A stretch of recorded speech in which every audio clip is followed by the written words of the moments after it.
চেষ্টা করতে করতে আমরা ইনশাল্লাহ একদিন না একদিন তো সাকসেস হবই। স্মৃতি মান্ধানা আমাকে যখনই দেখা উনি আমারে বলে তুমি অনেক হার্ড ওয়ার্ক করো, বাইরের প্লেয়ার যখন আমার নাম বলে অনেক ভালো লাগে নিজের কাছে। ওরকম কিছু না, কিন্তু স্মৃতি মান্ধানা আমাকে ওনার সাথে যখনই দেখা উনি আমারে বলে যে তুমি অনেক হার্ড ওয়ার্ক করো, তুমি অনেক ভালো একজন প্লেয়ার, সো তুমি এটা ধরে থাকো, ইনশাল্লাহ তোমার ফিউচার অনেক ভালো, এইসব আর কি বুঝবো। নারীদের যে বিগ ম্যাচটা হয়, আমাদের টেস্ট থেকে দুজন সুযোগ পেয়েছিল।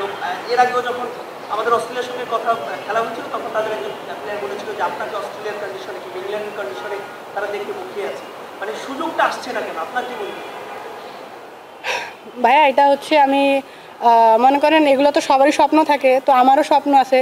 তো আমি আমার পারফরমেন্স এখন ওইরকম আপস অ্যান্ড ডাউন হয়, তো আমার পারফরমেন্সটা যদি আমি নিজে ভালোভাবে তৈরি করতে পারি তো তাদের চোখে তো অবশ্যই পড়বো, তখন ইনশাল্লাহ যদি চাই তখন অবশ্যই খেলবো। আলহামদুলিল্লাহ আমাদের প্র্যাকটিস অনেক ভালো হচ্ছে সব দিক দিয়া, আলহামদুলিল্লাহ ভালো। আর ব্যক্তিগত লক্ষ্য ভাই এটা আমার সবসময় মানে সিক্রেট থাকে, এটা সবসময় সিক্রেটই থাকবে আর কি।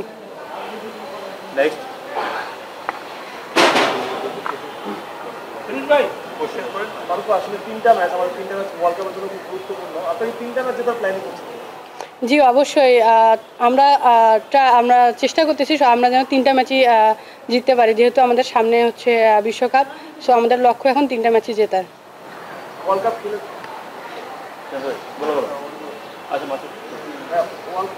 কাপ খেললেন, আসলে কি শিখেছেন? অনেক বড় বড় প্লেয়ার ছিল, তাদের থেকে বা কোনো কথা বলেছিলেন? আসলে বড় বড় বলতে আমরাও ওইখানে যেহেতু খেলছি, সেক্ষেত্রে আমরাও তাদের দিক দেওয়া সমান, সো এটা আমি ওইরকম কিছু মনে করি না।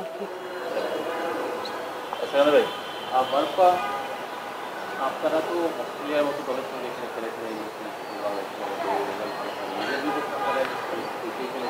ভাই শুনতে পাচ্ছি না, একটু জোরে। অস্ট্রেলিয়ার সাথে খেলেছেন, ইন্ডিয়ার সঙ্গে খেলেছেন, তো রেজাল্ট আমাদের অত ভালো হয়নি, কিন্তু আয়ারল্যান্ডের বিপক্ষে আমাদের সাধারণত রেজাল্ট করার একটা প্র্যাকটিস রয়েছে, এবং তারা যেহেতু ইউরোপ থেকে এসছে এবং ওরম মানের দলও না, অস্ট্রেলিয়া মানের দলও না, সেক্ষেত্রে আমাদের এই সিরিজ থেকে অ্যাচিভ করা ব্যক্তিগত প্লাস দলীয় অ্যাচিভের সঙ্গে ব্যক্তিগত অ্যাচিভ করার কি সুযোগ রয়েছে? দেখেন ভাইয়া চেষ্টার তো কোনো শেষ নাই। আমরা অনেক পরিশ্রম করতেছি, চেষ্টা করতেছি, চেষ্টা করতে করতে আমরা ইনশাল্লাহ একদিন না একদিন তো সাকসেস হবই। আপনার প্রতিপক্ষকে কতটুকু ছিলেন, তাদের আইডিয়া কত?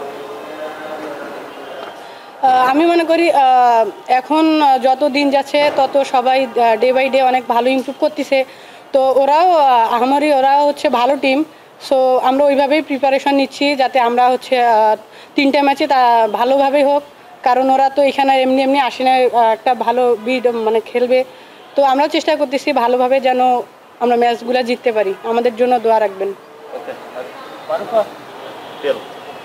রিসেন্ট টাইমে বাংলাদেশ দলের পারফরমেন্সটা আসলে ওরকম ছিল না, যেমন আমরা যদি 1 বছর আগে চিন্তা করি, আমরা ইন্ডিয়ার সঙ্গে খুবই ভালো খেলেছি, এরপরে গিয়ে ওই পারফরমেন্সটা ছিল না। আপনার কাছে কি মনে হয় কেন আসলে আমরা ওই টপে থেকে পরবর্তীতে ওই জিনিসটা কন্টিনিউ করতে পারি? আরেকবার বলবেন? আচ্ছা, আমরা ইন্ডিয়ার সঙ্গে গত বছর খুব ভালো খেলেছিলাম, পরবর্তীতে আমাদের যেটা আশা করা হয়েছিল যে ওই ফর্মটা আমরা ক্যারি করতে পারবো, কিন্তু পরবর্তীতে ইন্ডিয়া অস্ট্রেলিয়ার সঙ্গে আমরা খুব খারাপ খেলেছি, বিশ্বকাপেও আমরা একটা মাত্র ম্যাচ জিতেছি, আরও 2টো ম্যাচে আমরা জেতার একটা ভালো অবস্থানে ছিলাম। আপনার কাছে কি মনে হয় যে ওই জায়গাটা আমরা কেন মিট করতে পারিনি, আমাদের যে প্রত্যাশার জায়গাটা বা টপে থাকার জায়গাটা? ভাইয়া দেখেন, আমরা আমাদের টিম বন্ডিংটা অনেক ভালো, তো আমরা যখন খেলি তো আমাদের একটু মনে করেন ছোট ছোট পারফরমেন্সের কারণে আমরা ওই জায়গা থেকে পিছনে পড়ে আসি। সো আমার মনে হয় যে আমরা ছোট ছোট যেই দিকগুলো আমরা একটু মিস্টেক করি, সো ওইখানে আমাদের ভুল থেকে মানে আমরা পিছনে পড়ে যাই, এটাই